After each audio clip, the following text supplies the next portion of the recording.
नमस्कार दोस्तों।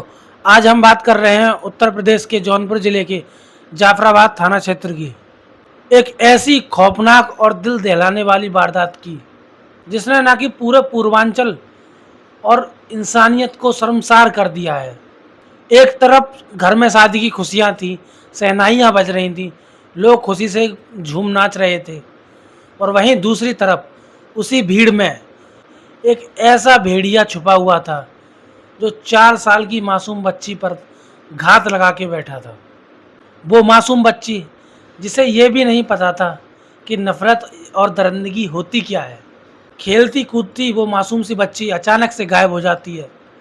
फिर कुछ घंटों बाद ऐसी खबर आती है जो इलाके की सभी लोगों की रूह कँपा देती है।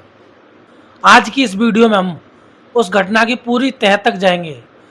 आखिर उस काली रात में हुआ क्या था और पुलिस ने क्या कार्रवाई की, और आखिर क्यों पूरा जौनपुर गुस्से से उबल रहा है।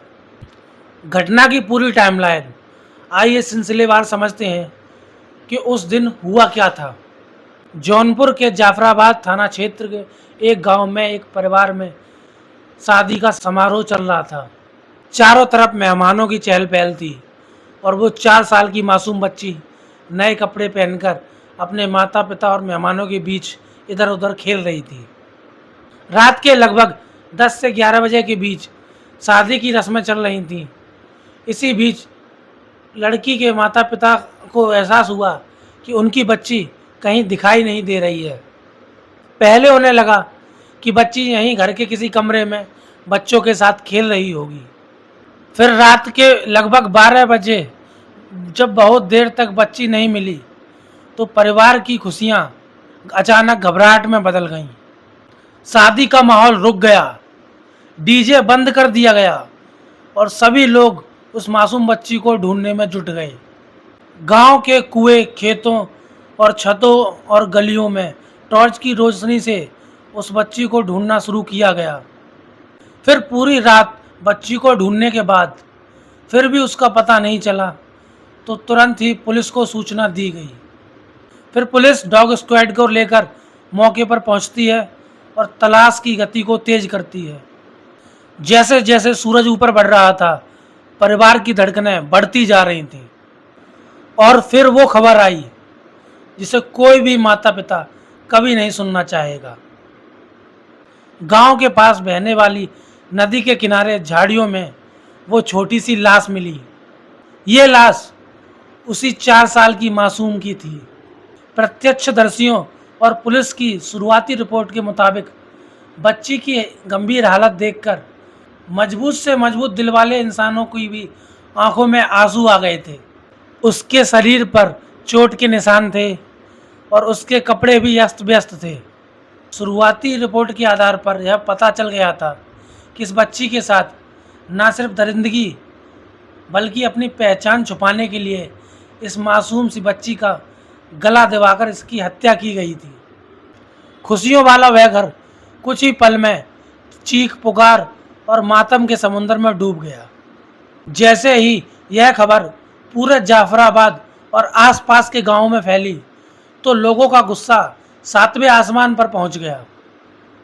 ग्रामीणों ने सबको सड़क पर रखकर ही जाम लगा लिया। महिलाओं, बुजुर्गों और युवाओं का एक ही नारा था कि हमें न्याय मिलना चाहिए और आरोपियों को फांसी मिलनी चाहिए।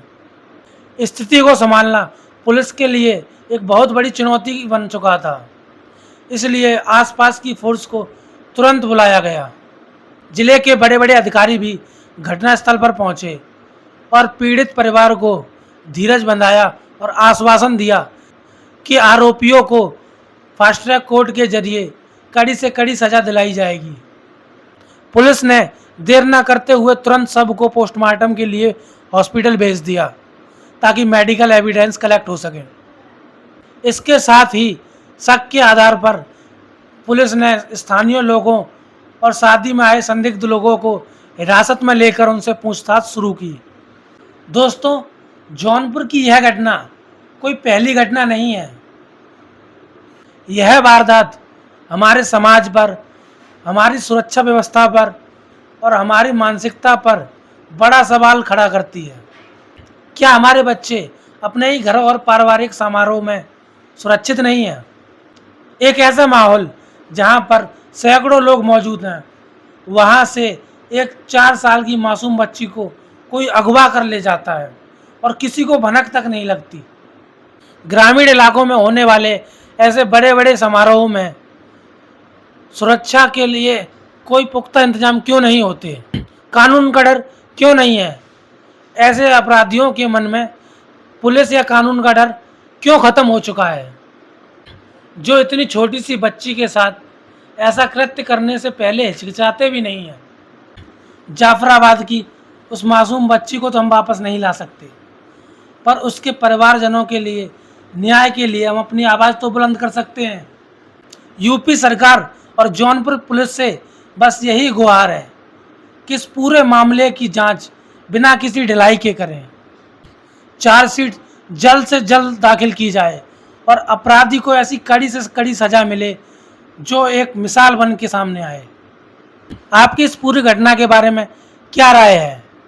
क्या आपको लगता है कि ऐसे अपराधों के लिए कानून को और दृढ़ होना चाहिए, कानून में और कई बदलाव होने चाहिए? अगर आपको लगता है कि बदलाव होने चाहिए तो अपनी राय कमेंट बॉक्स में हमें ज़रूर साझा करें। इस वीडियो को ज़्यादा से ज़्यादा शेयर करें ताकि पीड़ित परिवार की आवाज़ दबे नहीं और प्रशासन पर जल्द से जल्द कार्रवाई करने के लिए दबाव बना रहे। अगर आप हमारे चैनल पर नए हैं तो ऐसी महत्वपूर्ण और निष्पक्ष खबरों के लिए हमारे चैनल को ज़रूर सब्सक्राइब करें। सुरक्षित रहिए, मस्त रहिए और अपने आसपास के बच्चों का ख्याल ज़रूर रखिए। जय हिंद।